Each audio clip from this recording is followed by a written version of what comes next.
All right, we are live, and we're with, and I forgot to ask you the pronunciation of your last name before we started. It's Fanny, is it Curtat? It's Curtat. So, like many things Curtat. in French, you don't pronounce the last letter. You Yeah, know, I we're was, funny like that. I thinking it was kind of French, so I didn't know if the T was on there, but Curtat. So, Fanny, you are the curator of the blockbuster exhibition Beyond Van Gogh, the Immersive Experience, going on right now at the Mid-America Center in Council Bluffs for a limited engagement. And kind of tell us what are the hours and what time people can come and see this out there at the Mid-America Center. So, this show is selling tickets pretty fast. So, I would Oh, yeah. encourage people to get on that website quickly. It's vangogomaha.com. It's closed on Monday. Otherwise, you can go on the website for anything regarding pricing and schedule. It's really sold by time slot. So, you have a Right. number of people that can set for a particular hour. And then every 15 minutes, we let people in so that you have enough room and that you can enjoy the experience without it being too crowded. Now, imagine, I just can't imagine being completely immersed in more than 300 of the greatest works from post Impressionist artist Vincent van Gogh. Now, you guys, not you so much, but they've taken art from the two-dimensional world to a three-dimensional experience. And so, who created this new immersive experience, and kind of tell us a little bit how it works? I'm glad you asked that because I can't take the credit for this whole thing. It really takes a lot of people to put a project like this together. And so Kaye Entertainment Group is the producer for this show. They're really, really beginning to be such a leader in terms of these type of immersive experiences. It's really a professional, really beautifully put together project. And Kaye Entertainment Group collaborated with the studio here in Montreal, Normal Studio, to put together this show. We created it during COVID.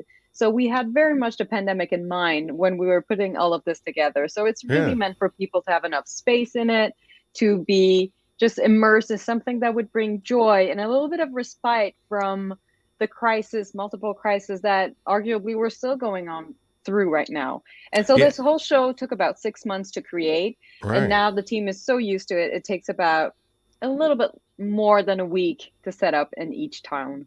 Wow. Now, what are some of the more than 300 Van Gogh masterpieces that we are going to see when we come out to the Beyond Van Gogh experience?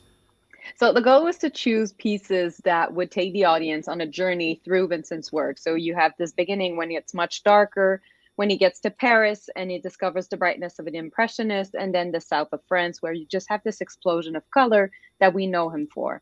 And so, of course, it would be cruel almost to do an experience like this and not include Starry Night, not include the sunflowers, Café Terrasse at Night, and all the pieces that people love and are familiar with. But it was also a great opportunity to show range and different pieces of him, different portraits, different self portraits, different flowers, just to give a wider sense of his whole vision of the world and his own universe. Wow. I mean, the pictures we've just shown on the screen are just amazing.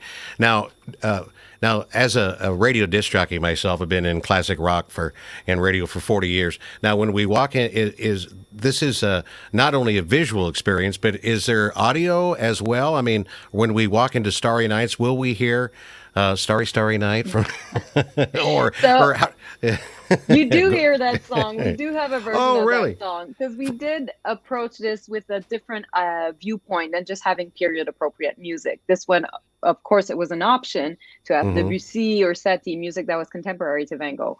But this whole project is really about connecting a 19th century artist to a 21st century audience. And music plays a big, big role in that.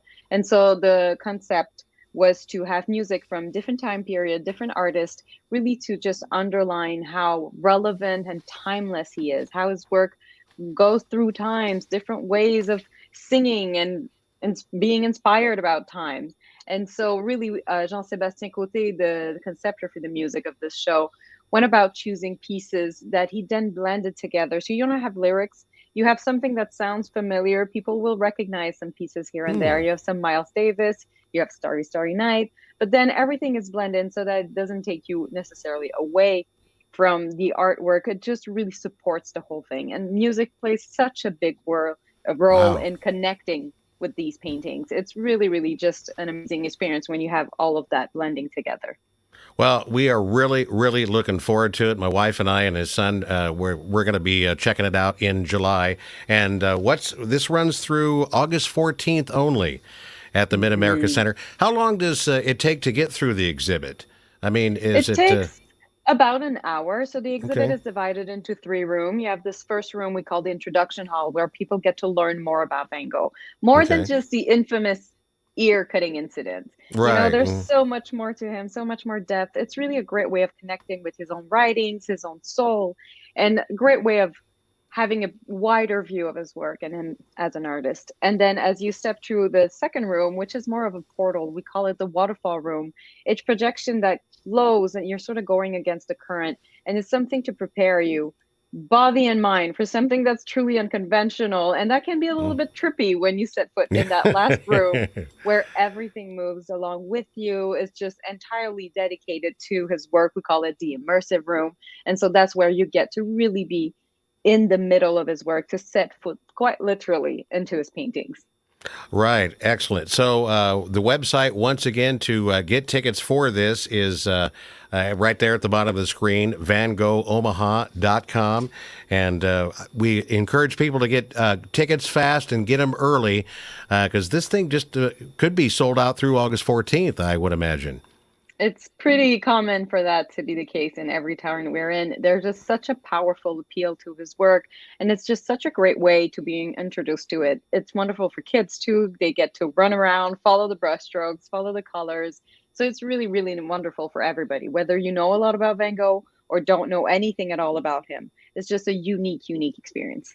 Well, we're looking forward to it, so check it out at VanGoghOmaha.com. Fanny Curtat, I appreciate you being here. You're in Montreal right now, are you? I am. All right. Well, I excellent. My first international interview. I love it. am. Fanny, thank you so much. You're the curator, and we appreciate it for being here. And we encourage everybody to check out this immersive experience, Beyond Van Gogh, the immersive experience. You have a great week and a great run through August 14th. You're going to be back down here in Omaha or at Council Bluffs at any time during the coming back down at all, or Not for this one, but maybe in the okay. future we'll have some other projects. So hopefully All I'll be right. back. And I get to see you again. Well, that'd be wonderful. Well, I appreciate it, and you take care. Thank you.